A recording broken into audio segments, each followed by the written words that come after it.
Hey guys, it's me here to read another bit of Define Normal by Julie Ann Peters. So here we go. Chapter 6. A pink slip came for me during history class. The message summoned me to Dr. DeLeo's office immediately. Good. It saved me from having to stop by after school. I hated giving up so easily, but Jazz and I were never going to make it past step 1. She was so crazy. She was making me crazy. Pretty soon that'd be the one thing we had in common.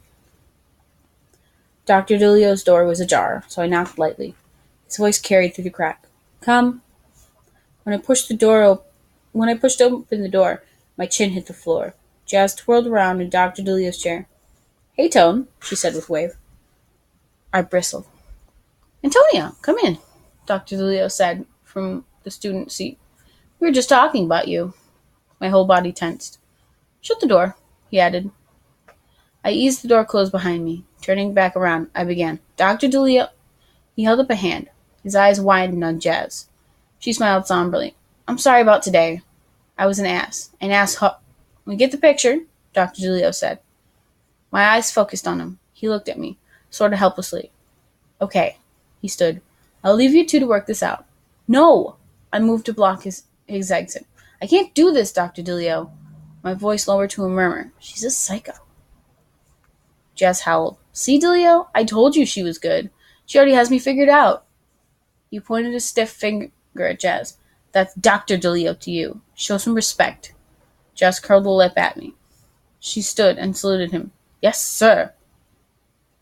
Dr. DeLeo searched my face. He must have picked up on my panic, or a sense of helplessness, because he resumed his seat and said, Let's set some ground rules. First of all, you both need to respect each other's space. You're very different people. No, duh, Jazz interrupted.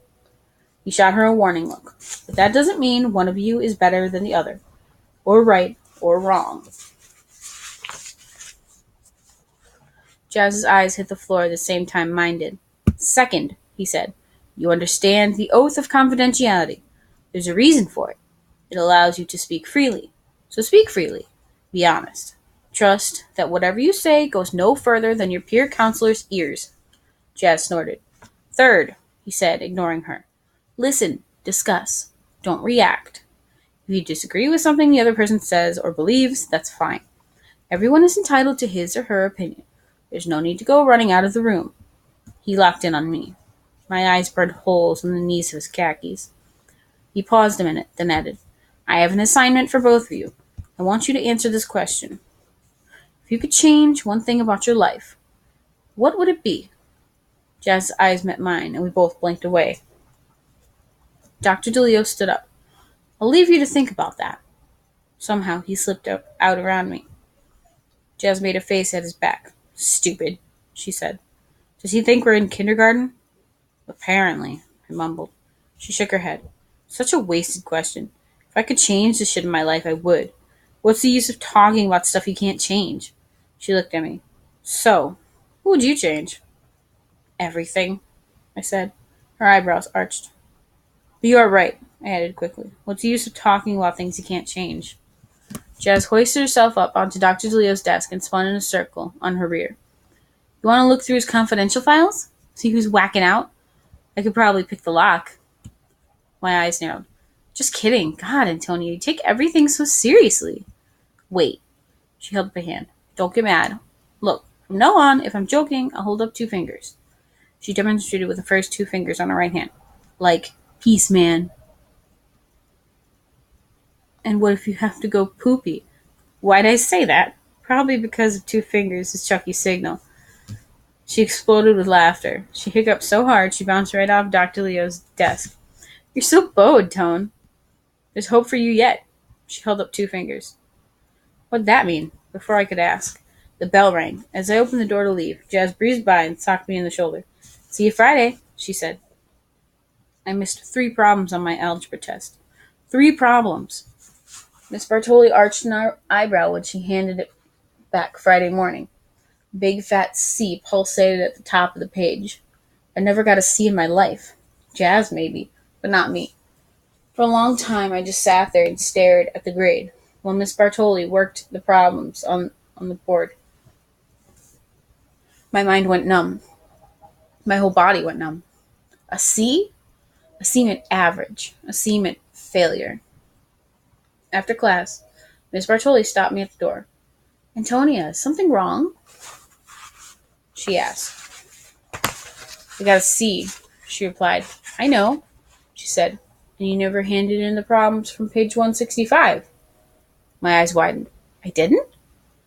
Miss Bartoli furrowed a brow. "I'm worried about you, Antonia. This isn't like you." No kidding. I had Miss Bartoli last year for beginning algebra, so she knew I was a straight-A student. "I'm just tired," I said. "I have a lot of stuff on my mind." "I've noticed that. Maybe you should talk to a counselor." "I hear Dr. DeLeo." "It won't happen again," I said, cutting her off. I had to get out of there fast. "I'll do an extra page of problems tonight. Bye." And I said and ran. Jazz sat at the top of the conference table, legs crossed Indian style. Her eyes were closed, and her hands rested on her thighs, palms up. "Om," she said, or something like that. If you're sick, we can skip today's session." My heart raced hopefully. "Om." She droned again, without opening her eyes. Jazz said, "Join me." Was she nuts? She twisted her head and cracked an eyelid. "Come on, why not?" "Why not?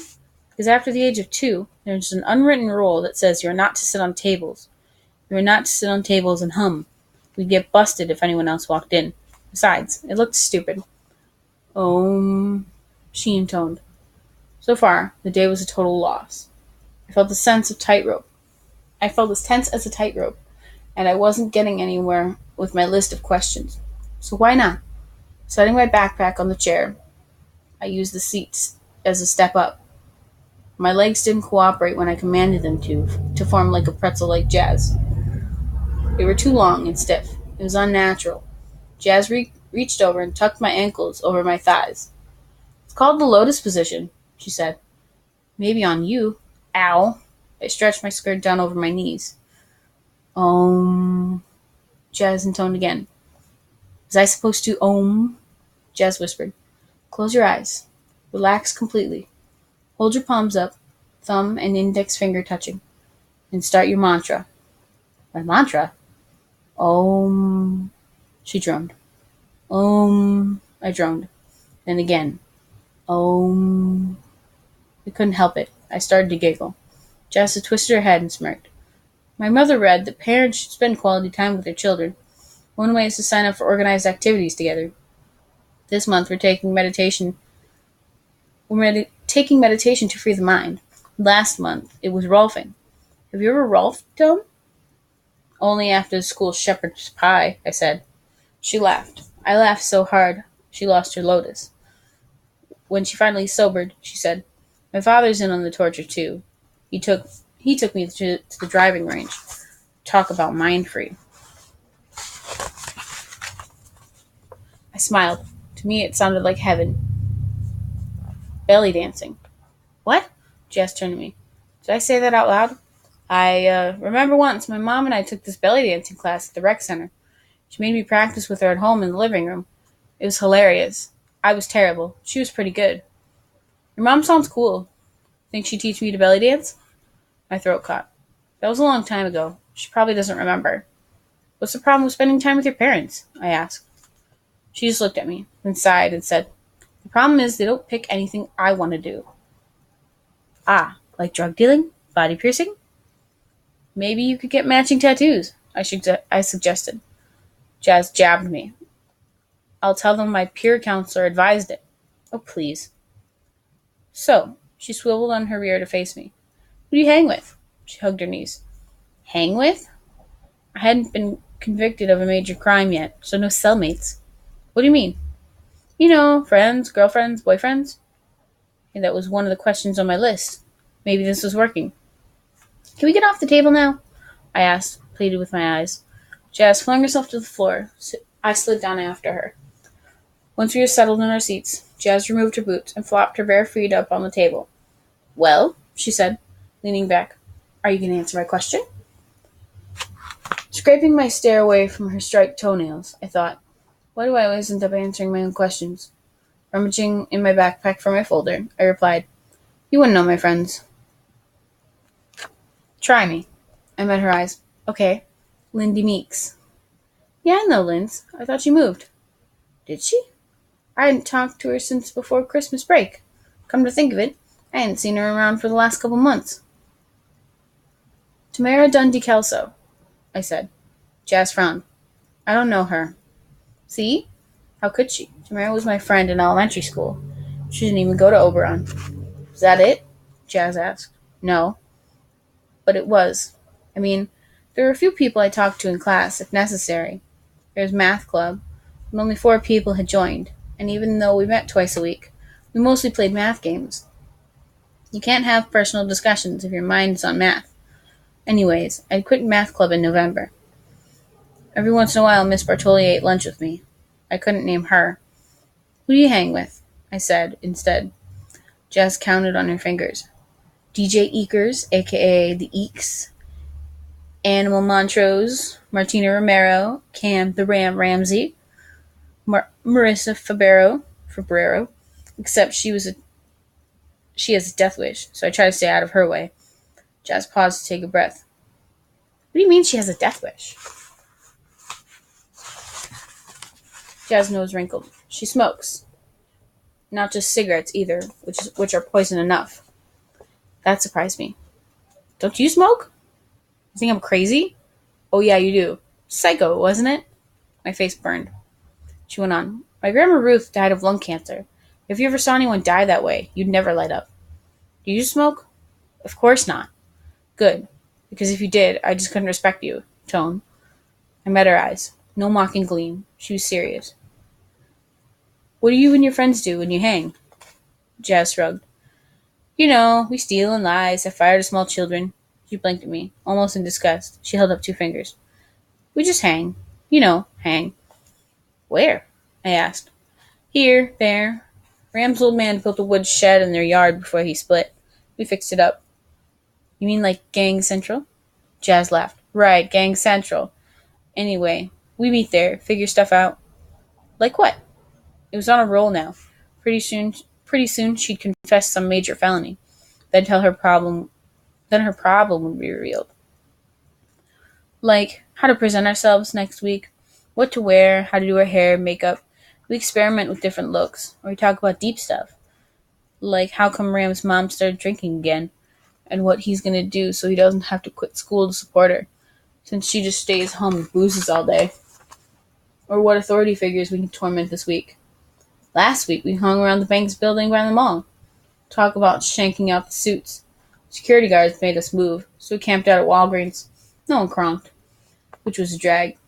Then we tried to use earphones at CD's Happen until the manager told us to split. Is that it? No drug deals? No gangbangs? Jazz snapped her fingers. Oh yeah, and afterward we went to the park and set fire to small children. Jazz looked at me. She held up 2 fingers. I know you're kidding, I said. At least, I hope she was. Chapter 7. For dinner Sunday night, I made eggs and bacon. Couldn't let the bacon go to waste. It was the worst idea I ever had. The sizzle and smell of the bacon brought back memories. Memories of Sundays when we were all together. The old days. The good days. Tears blurred my vision, and I blinked back. So what? Forget it. I battled my brain. Those days were long gone. We'd never have another family Sunday. My eyes strayed to the calendar on the refrigerator as my vision cleared. Today's date was blacked out with magic marker. March 19th. Mom and Dad's wedding anniversary. A shiver raced up my spine. I turned off the stove, charged upstairs, and flung open Mom's door. She was a lump again, but I could see the sheets rise and fall. My heart restarted. I wanted to rush over and crawl into bed with her, the way I used to when I was little, when nightmares would wake me up in the middle of the night and I'd run to my parents' room. You're not little now, a voice said in my head. Besides, there's only her, and it wouldn't be the same. The nightmares didn't scare me anymore. Not as much as waking up. While the boys watched TV, I took a shower and lay on my bed, memorizing my book talk for lit class tomorrow. The book was The True Confessions of Charlotte Doyle, which I had liked better the first time I read it, in 6th grade. The only time I could really get into it was the ending where Charlotte runs away from her family. My mind wandered, and pretty soon I was thinking about Jazz. I couldn't figure her out. Yeah, sure, she was a psycho. She admitted that. But she didn't seem at all that troubled. Maybe the trouble was me. Was I a poor I was a poor peer counselor. No, I didn't want to believe that. That would mean failure. I couldn't fail. I wouldn't. And I couldn't let Dr. Dulio down. But Jazz was so manipulative. She was probably using me, showing up to put in her time. For some reason, I didn't think that was true. But it wouldn't be the first time I'd been made fun of. Tamara told me once we were called the Yaya girls by everyone in school. I didn't know what she meant. What's a Yaya? All I knew was I had responsibilities. People counted on me. People expected me to do the right thing. I had goals and ideals too. Straight A's were more than just an achievement. They were a necessity. They were my escape. The only way I could graduate early and go to college. If all my college money wasn't used up paying bills. My temper flared. How could Mom use my money? It was so unfair. I didn't want to think about it. I didn't want to think about Jazz either. Tamara, my friend. Springing to my feet, I raced down the stairs to the telephone in the kitchen.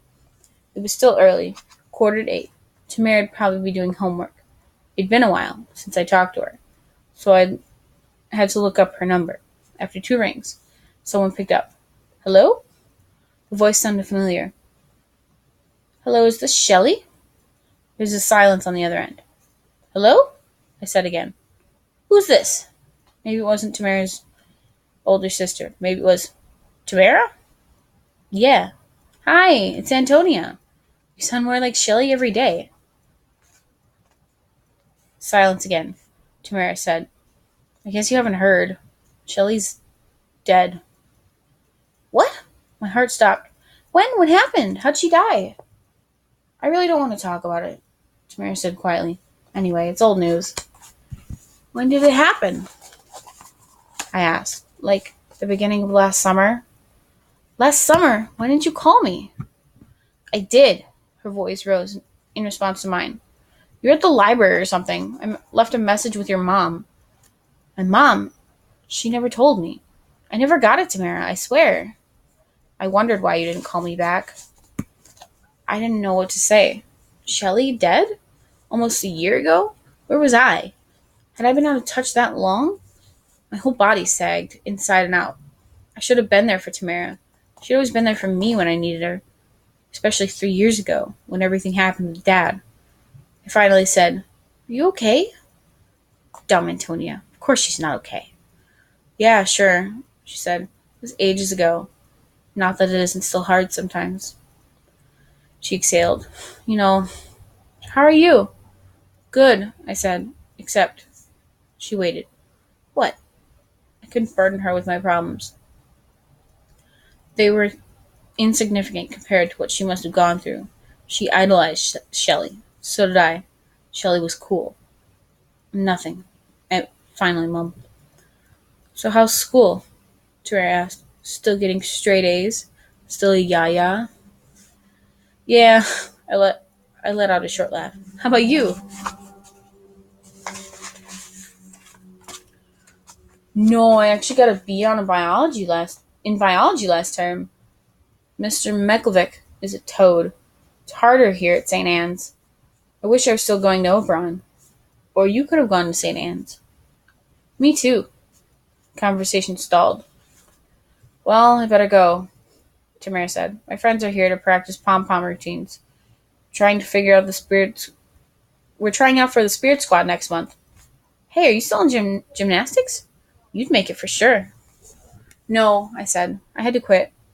There was a flurry of activity in the background. Someone giggling, calling for Tamara. I'm coming, Tamara hollered. To me, she said, It was good talking to you, Antonia. Did you call for a reason? No, I replied. Just to talk. Oh, she said. After a long moment, I said, Well, good luck in the tryouts. Thanks. Hey, I'll call you sometime, okay? Sure, okay. I said to the buzzing phone in my hand. Antonia? Chucky stood in front of me, tugging on my bathrobe. Antonia, he whined. I don't feel so good. He didn't even get out the last word before he threw up all over my bare feet. What are you doing? Michael grabbed the payphone out of my hand. I'm calling Miss Marsh, I told him. They won't let us leave the hospital without someone signing a release form. You sign it, he said. I just looked at him. I can't. It has to be an adult. What's wrong with calling Miss Marsh? Michael shoved his hands in his pockets. She's been asking questions again. About Mom. I hung up the phone.